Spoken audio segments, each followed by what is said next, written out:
Hey everyone, this is Oren Conheim, and I am talking more about film. I thought this time my plan is to have one highly polished video, and then one video that is just me talking to the camera, because first of all, no one really watches this stuff anyway.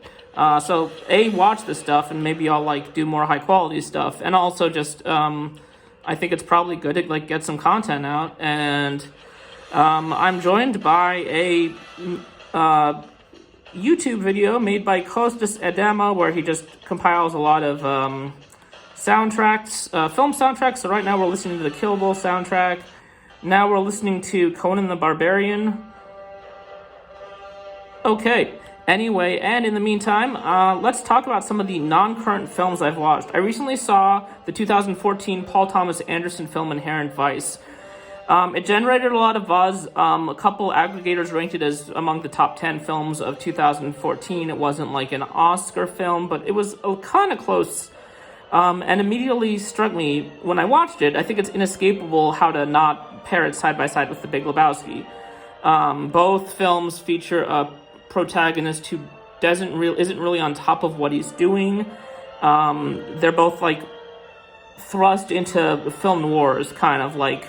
Some people can debate whether the dude from The Big Lebowski is really active or a conscious part of trying to solve the mystery, but he's kind of going with the flow.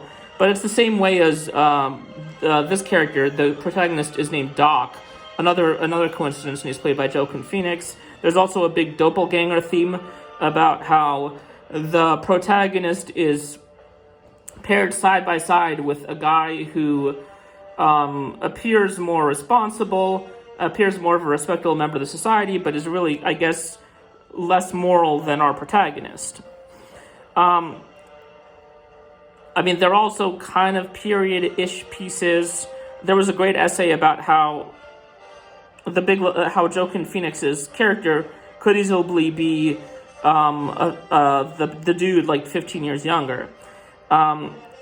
This film is very much a mood piece. If you're gonna go looking into the film, looking for plot point A, plot point B, plot point C, you might get confused.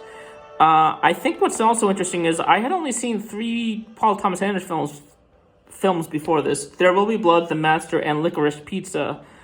And I was kind of unsure what to make of him, because 2 of those films are just very dark. And Licorice Pizza, maybe Tarantino's Once Upon a Time in Hollywood, or, I don't know, maybe some of the youth films like Breaking Away, is just very much about kind of celebrating a certain place and time, and just, it's very rich with period and personal detail, and I found this to be a little more on the Licorice Pizza kind of level, which means that I liked it more.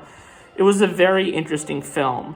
I also saw the 1993 film The Firm, and that's I believe that is the first John Grisham novel to be adapted to film. Pelican Brief came out just a few months later. Then there was The Client, The Rainmaker, A Time to Kill. I was a child of the 1990s, so I saw kind of all of this stuff.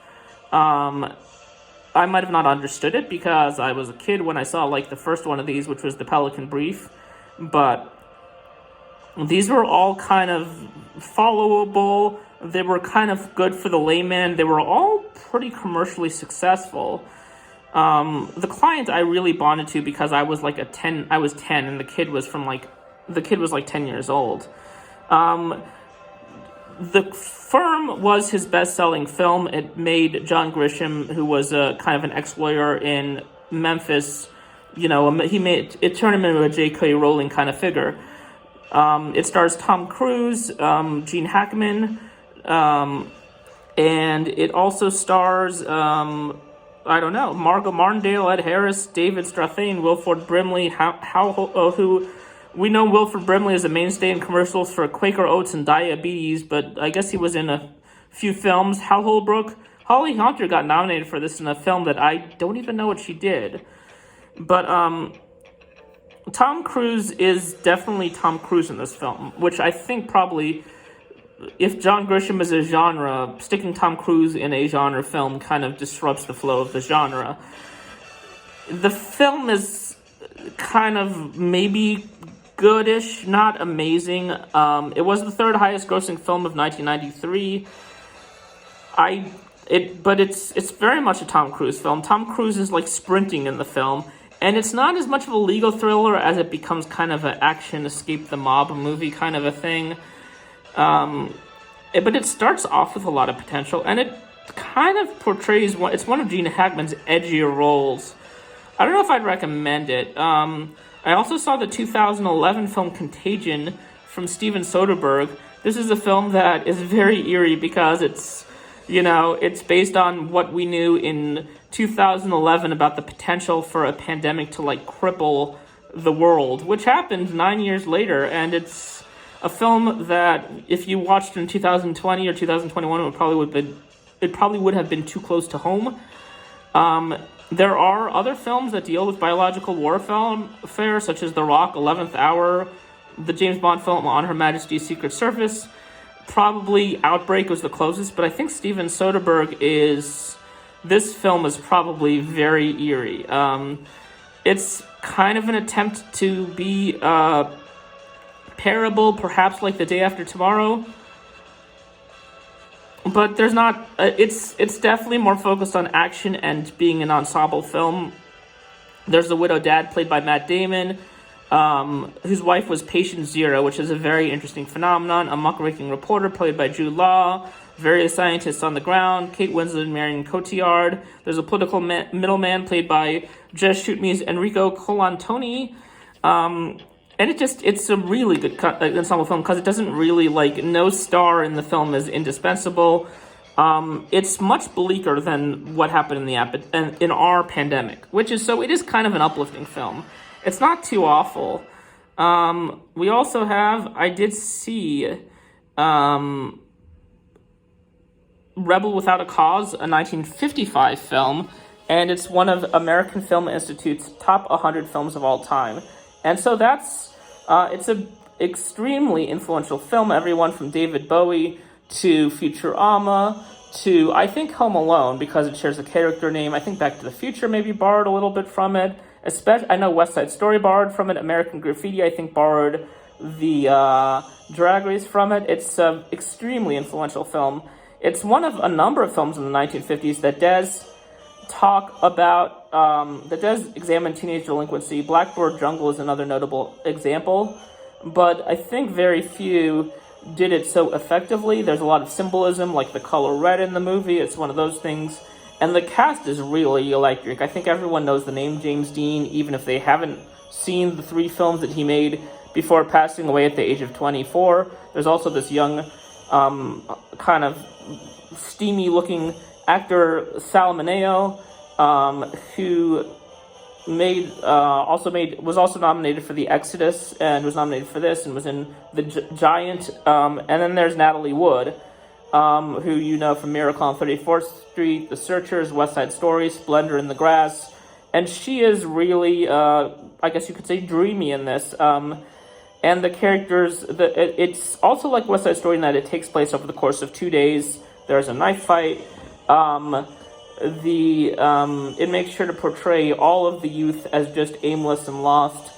It's called Rebel Without a Cause, but it's really kind of rebels without causes. And the main character, James Dean, is probably the most responsible of the rebels. He's not really, I think the advertising on the movie I read sort of made him seem like the dangerous guy who's like breaking all the rules, but he's actually the guy who's kind of trying to hold everything together. He just has a lot of periodic outbursts. It's also interesting because this is a film that shows kids and their parents, and like their parent causes it home, and like even Saved by the Bell knew don't involve the parents. It's it makes the kids look less cool, or Cruel Summer or 13 Reasons Why does not have a lot of parents, or OC the OC was a little more parent centered, but this genre, it's a lot better to have it. I also watched The Five Bloods, which was a Spike Lee film from 2020. So this is definitely a bit more recent. And I I think Spike Lee is a really a very classy guy. I think they like to picture. I think the media likes to show him as as a guy who talks a lot of smack, who's near constant war with like white filmmakers like Steven Soderbergh for beating him at Cannes with Sex, Lies, and Videotape in 1989, with Clint Eastwood for not putting enough black people in Flags of Our Fathers, the Green Book, the Oscar So White movement. But I think Spike Lee, if you look at the quotes, if you look at like the actual things he says, he's a very classic individual who has a great camaraderie with most of the filmmaking community, and I assume he takes most of his trash talking for just the New York Knicks court, because he's a frequent season ticket holder. I think the degree that Spike Lee really has something to say is just through his art, and I didn't find Da Five Bloods a particularly exclusive experience. It wasn't a very preachy black film, as saying like this is a very important film. It was just a very universal film about the war, as it, about Vietnam War, PTSD as it happened through the eyes of some black people, and was very specific to those black characters. I thought it was very curious that he didn't put a star in it. Norm Lewis, Delroy Linder, Clark Peters, and Isaiah Whitlock were in it. Chadwick Boseman, yeah, he was a star, but he has a very small role in it. It's a film that definitely turns its initial premise on its head, because it's initially about a soldier reunion with four guys going to Vietnam to do something fun, which is to dig up some lost gold, but then it's quickly broken by the revelations that at least one of them is very messed up by PTSD, and that Vietnam is still not a very easy place to wade through. At the end of the day, it's a war movie. It's a film that you should expect a certain amount of tragedy in. It's very well shot. I think it's also a film that references other films extremely well.